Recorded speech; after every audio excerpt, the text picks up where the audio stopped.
तो बजट को लेकर क्या मिला है आम आदमी को? देखिए, आम आदमी की दृष्टि से तो ये बजट निराशाजनक है।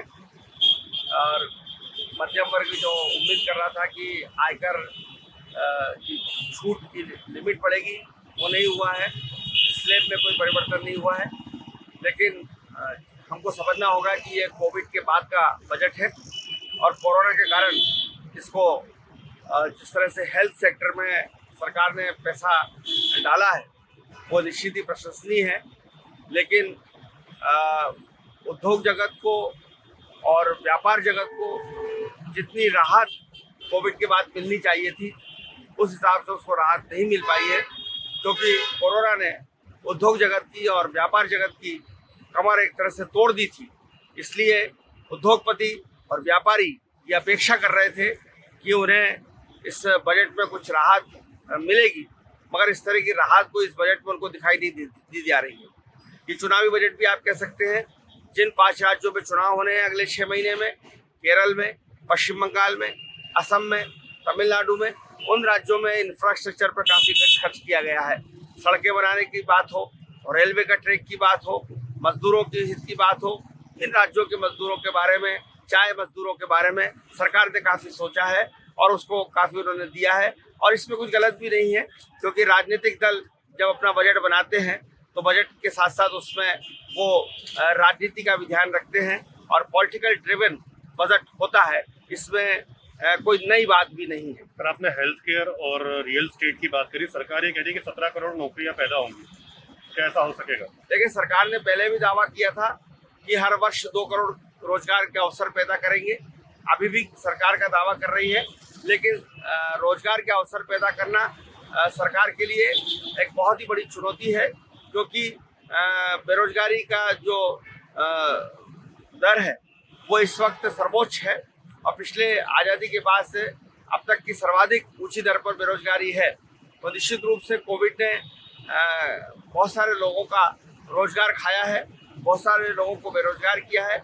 ऐसी अवस्था में सरकार को रोजगार के बारे में सोचना बहुत जरूरी है और इसलिए सरकार टॉप टू बॉटम फार्मूले पर चली है। अर्थशास्त्र में 2 तरह के फार्मूले होते हैं, या तो बॉटम टू टॉप जब विकास नीचे से ऊपर की ओर जाए, और एक फार्मूला होता है विकास ऊपर से नीचे की ओर आए। सरकार ने इस बार विकास ऊपर से नीचे करने की सोचा है और टॉप टू बॉटम में जो इंफ्रास्ट्रक्चर पे जो खर्च किया है उससे ऐसा लगता है कि सरकार सड़कों के नाम पर, अफोर्डेबल हाउसिंग के नाम पर कुछ रोजगार के अवसर पैदा करना चाहती है, जो निश्चित रूप से रोजगार के अवसर पैदा होंगे। लेकिन सरकार जिस तरह से एक घाटे का बजट लेकर आई है, 8.6 लाख करोड़ के जो घाटे का बजट लेकर आई है, जो जीडीपी का 8.6% के करीब घाटा है, तो ये जो घाटा होगा ये निश्चित रूप से लोगों की परचेसिंग पावर को बढ़ाने वाला होगा और इससे बाजार चलायमान होगा। हम ऐसी उम्मीद कर सकते हैं। ये भविष्य बताएगा कि हम इस उम्मीद पर कितने कामयाब हुए या नहीं हुए। कि महंगाई जो है डायरेक्टली प्रोपोर्शनल होती है ईंधन की कीमतों पर। पेट्रोल की कीमतें मध्य प्रदेश में लगातार बढ़ती जा रही हैं। जो इंटरनेशनल मार्केट में पेट्रोल की कीमत है उससे दुगने से भी ज़्यादा टैक्स वसूली हो रही है। यहाँ पर लोगों को राहत नहीं मिली है। क्या सरकार अपनी जेब भरने में लगी? देखिए, पेट्रोल की कीमतों का महंगाई से संबंध नहीं है। महंगाई से संबंध जो है वो डीजल की कीमतों का है, क्योंकि डीजल ट्रांसपोर्टेशन का बड़ा साधन है। तो जब ट्रांसपोर्टेशन महंगा होता है, भाड़ा महंगा होता है, तो वस्तुओं के दाम बढ़ते हैं। चूँकि सरकार ने 4 रुपये लीटर के मान से डीजल पर कृषि शेष लगाया है। हालांकि सरकार ये दावा कर रही है कि ईंधन के दाम का भार आम आदमी पर नहीं पड़ेगा, लेकिन ये संभव नहीं है। आम आदमी पर इसका भार पड़ेगा और जैसा कि आप कह रहे हैं कि महंगाई इससे बढ़ना चाहिए, तो बिल्कुल डीजल जब महंगा होगा तो बिल्कुल महंगाई बढ़ेगी। लेकिन सरकार ने अभी ये दावा किया है अपने आर्थिक सर्वेक्षण में कि शाकाहारी थाली जो है वो लगभग 1500 रुपये महीना के हिसाब से सस्ती हुई है। मांसाहारी थाली जो है वो 1400 रुपये के हिसाब से सस्ती हुई है।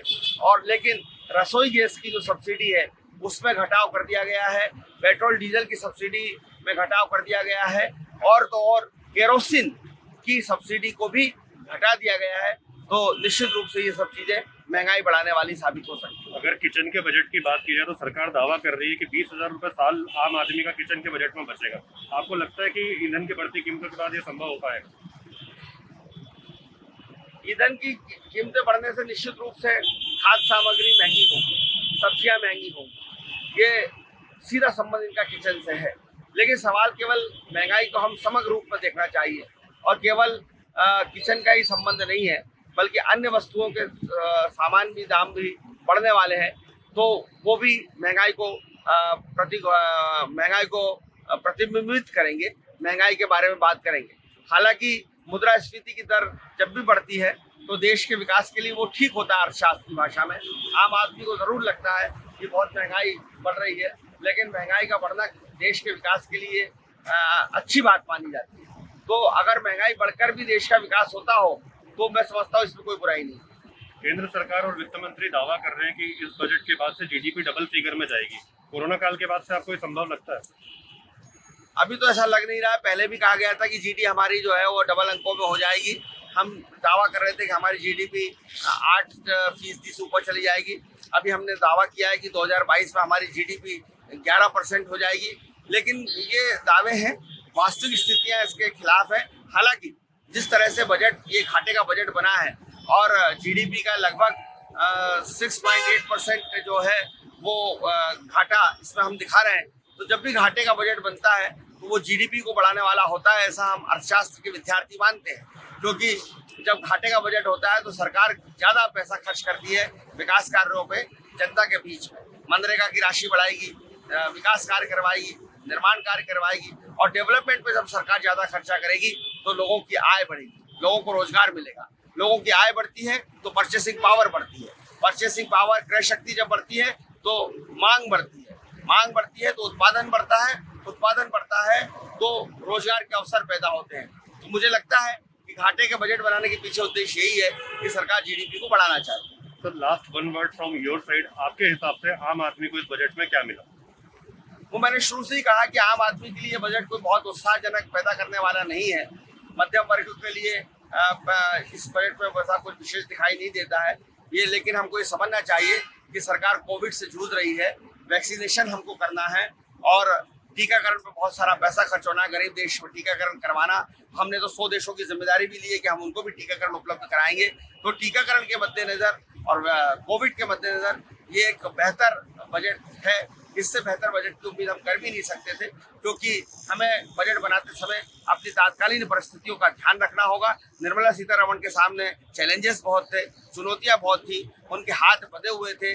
आप देखें, रेवेन्यू में लगातार कमी आ रही थी, जीएसटी में कमी आ रही थी। हालांकि जनवरी में जीएसटी बढ़ा है, लेकिन लगातार जीएसटी कम हो रहा था। तो ऐसी दिशा में निश्चित रूप से सरकार के सामने चुनौतियां थी और उन चुनौतियों के मद्देनजर जो बजट बनाया गया है वो बेहतर बजट है। इससे बेहतर की और उम्मीद नहीं की जा सकती। धन्यवाद प्रतीक जी। धन्यवाद आपका। तो ये थे प्रतीक जी, हमारे साथ प्रतीक श्रीवास्तव जी, जो इकोनॉमिक्स के प्रोफेसर भी हैं और वरिष्ठ पत्रकार भी हैं। वो बता रहे थे कि आम आदमी को बजट से ज्यादा उम्मीद नहीं करना चाहिए। हालांकि सरकार ने कोशिश की है कि ये बजट अच्छे से अच्छा और जीडीपी में इसका असर साफ नजर आए।